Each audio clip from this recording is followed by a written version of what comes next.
What's going on, everybody? Welcome back to another quick solo episode here on the Multifamily Wealth Podcast. In this episode, I want to return to the basics here a little bit. The last few months worth of episodes here on the podcast feed have been, I think, pretty meaty, pretty heavy, a little bit more current events oriented as well in regards to conversations around AI, kind of current market dynamics, what's going on in the market right now, how to just stay ahead of what's happening throughout the real estate investing landscape, whether that is AI related or just in regards to other changes in the business. And I think that it's easy to get swept up in the noise of all of the bells and whistles. And that's maybe not the greatest way to describe what I'm trying to say, but basically everything that isn't the fundamentals of investing. AI is a culprit of a lot of this, right? I think a lot of real estate investors right now are spending as much time thinking about APIs and MCPs and connecting software tools as they are just like fundamentally what constitutes a quality real estate investment and like what are we doing when we're investing in real estate. And I think that these episodes can be helpful as well because they're really to use a metaphor, they're basically going back and hitting balls off a tee if you're a major league hitter, right? It's or a major league baseball player, which is, opinions on A-Rod aside, that was always his thing, right? He's like, I hit off a tee every single day. And I think it's helpful to just revisit exactly what we're doing when we're trying to grow a real estate business, and fundamentally trying to buy more property. So let's start there, right? And I think we'll start with kind of just defining what we're doing, and then I think specifically what I want to talk about is the two most important numbers to understand and to evaluate when buying a deal, right? We're going to talk multifamily, but frankly, I think it's relevant for any commercial real estate asset class. You're fundamentally trying to solve for these two numbers, and that's what's going to drive how much you can pay for a property. But number one, when you really just break it down to its elemental state, quality real estate investing is a three-step process, right? Or it consists of three steps. It's finding a deal that is undervalued compared to the marketplace. We're talking multifamily here. This could be for any number of reasons. It could be because the seller's motivated to sell it quickly and is willing to take a lower price. It could be because it's being operated poorly. It could be because of some other type of distress on the seller side that motivates them in some way that isn't price. It could be some larger play relative to what you have in that marketplace. If you own the building next door and it's worth more to you than it is to the guy who owns it now. But that's step one. We got to find a good deal. Number two is assess with continued investment in the building and with improved operations if it can return a significant spread over our all-in cost when we're actually done with the deal. We'll get into what a good spread is and how we define that. And then number three, it's financing it in a way that doesn't screw you over at some point, right? Matching the financing to the deal and understanding what you're getting into from a financing standpoint, right? You don't buy the stabilized deals with short-term debt that forces you to refinance, and then you don't buy the heavily distressed deal with stabilized debt because you're probably not even going to be able to do that. One, two, you're going to have some type of low LTV and your returns aren't going to look that great because your availability of leverage will be lower. So we're trying to figure out those three things. And now once we get into actually underwriting deals and understanding what that looks like in practice, and I'm going to use just a couple of numeric examples here, we have to understand that when we're evaluating multifamily real estate, it's easy to get caught up in all of the noise. And there's more that is going to be important here than what I'm describing, but what I'm describing is like the 80-20 of this, right? The 80% of underwriting is we need to understand what the current market cap rate is for the property that we're evaluating, that we're underwriting. What do B class 5 to 50 unit buildings sell for in this city, in this zip code, town, whatever, right? Is it a six cap type of building? Is it seven? Is it eight? This depends on your market, depends on what you're buying. And like if you don't have that number, the rest of this can't happen. You can't underwrite a deal unless you know that number because you're basing all of your assumptions on something that you don't know. So, that's step one, right? You got to understand that number. And then number two is we got to underwrite the yield on cost. Put in other ways, the return on cost. Put in another way, what is the NOI versus all of our costs in the deal? And then once we have that number, we compare it to the market cap rate. We can adjust the spread between the two, but that's how we're creating value when we invest in real estate. So let's define the terms here a little bit more, right? Cap rate is the measure of value that is used in the marketplace to assign a value to an investment. A lower cap rate market is traditionally perceived as slightly lower risk, slightly less volatile, slightly quote unquote safer. This is 4 or 5 cap markets, even up to 6, I would define as a pretty low cap environment. Anything higher than 5.5, 6 is considered slightly riskier. Again, whether that's a market or whether that's the product type itself. Taking on a little risk, you're going to want to expect to earn a little bit more, which is why the cap rate's a little bit higher for the investors. Anything 8 plus, we're starting to get into a little bit more of a volatile asset class or operationally intensive asset class, which is the other piece of this. Or market, if we're going to talk market.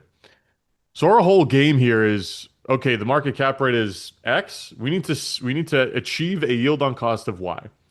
Now, obviously, there are many inputs that arrive or that go into a yield on cost. The biggest by far one is what you pay for the building. What's your purchase price? What is the price you're paying for the property? That is still the most important step in any, or decision step, however you want to define it, in any real estate investment. We have that. We have our closing costs, the cost to get the deal closed. And then we have what we need to invest in construction or CapEx renovations, right? We'll use CapEx because that's the industry terminology. Once we have that all-in cost for the deal, then we have to evaluate what's the stabilized NOI. What NOI do we expect to achieve when we're done? And of course, there's a whole slew of inputs that go into this underwriting, right? We have the stabilized rents we hope to achieve. We have any other fees that we hope to generate, right? Laundry or pet or whatever.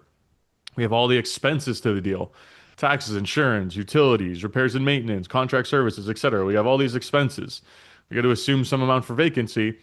Once we do all that, we've got some figure in NOI. So what that actually looks like in practice is, let's say you're looking at a property that is, let's just say it's an asking price, right? We'll just simplify this. Asking price of $900,000. Maybe it's a 10-unit building. They're asking $90,000 a door. You're gonna have to invest 50 in closing costs, which might be a little high, but we'll just use some round numbers here. You got some points for the loan. You got your transfer taxes. You got to pay for the third-party reports and the appraisal and all that. Let's say you're going to spend 50,000 in closing costs, a little high, but let's just use that as a round number. You're going to invest 15K a unit, 150,000 in total in CapEx. So your projected stabilized cost, your all-in cost, is $1.1 million. Now, if the NOI is $100,000 a year when you're done, let's say you're getting, $175,000 in rent, you get $75,000 in expenses, you've got $100,000 in NOI. That is you're stabilizing, right, in industry terminology, to roughly a 9% yield on cost, right? You take that $100,000, you divide it by 1.1 million, 9% yield on cost is what you've achieved. Now you have to ask yourself, is that good? Like, do I want to do that deal? Well, now it depends on what the market cap rate is. If the market cap rate is 9, well, you've created no value, right? You haven't, you're basically into the property for what the market would value it for. So you took all this risk and you did all this work and you made no money, fundamentally speaking. Not a good deal, right? If the market cap rate is 7 in that market, well, then you've created some value, right? Your yield on cost is higher than the market cap rate. That means you've created value. So how much value did you create? Right, so let's say you're going to go and list this property for sale with a broker and you're just going to sell at a 7 cap on the current financials. So now you're at $100,000 in NOI divided by 0.07, right? That's how we value real estate with a cap rate. And you would expect to sell that property for 1.428 million, right? A little over 1.4 million. But for round numbers, you are into it for 1.1. It's worth 1.4. Well, nice. You've created value. You can go and sell and make money. You could refinance, probably do a cash out refinance, pull some money out. That's everything we're trying to solve for here. That's the entire game boiled down into one mathematical equation. Yield on cost over market cap rate. So the entire game that we're playing, as I'm mentioning, is we want to pay a price with closing costs, with CapEx, that to where we're achieving a yield on cost that exceeds the market cap rate by 150 basis points. That's what we want in our market because in our, very vaguely speaking, throughout southern New Hampshire, the greater Boston area, about 45 minutes north of Boston, once you get over into the New Hampshire, the state line, vast majority of real estate selling between a 6.5 and a 7.5 cap rate. 6.5 for the really nice kind of class A or B plus stuff in good areas, 7.5 in the rougher kind of C areas. These are all assuming densely populated regions, not like podunk towns in the middle of nowhere. But generally speaking, we operate in a 7 cap environment. So we want to buy deals where our stabilized yield on cost is at least 8.5%. And that's with using conservative assumptions to arrive at that stabilized NOI and to arrive at that all-in cost. Now, if you're operating in a lower cap rate market, your spread can be tighter because the multiples on the income are higher, right?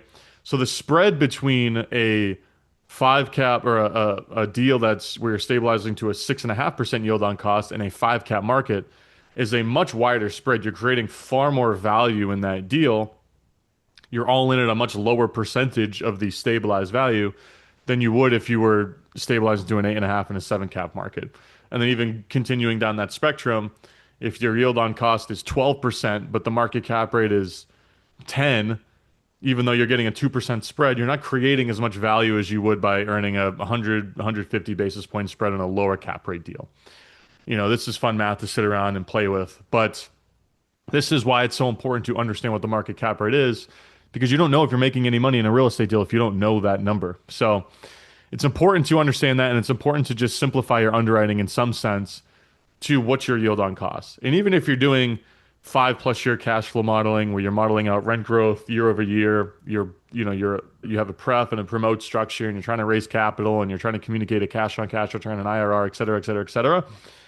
It's still important to at least gut check your deal by saying, okay, so I'm done with the business plan, month 12, month 18, month 24. What is my yield on cost?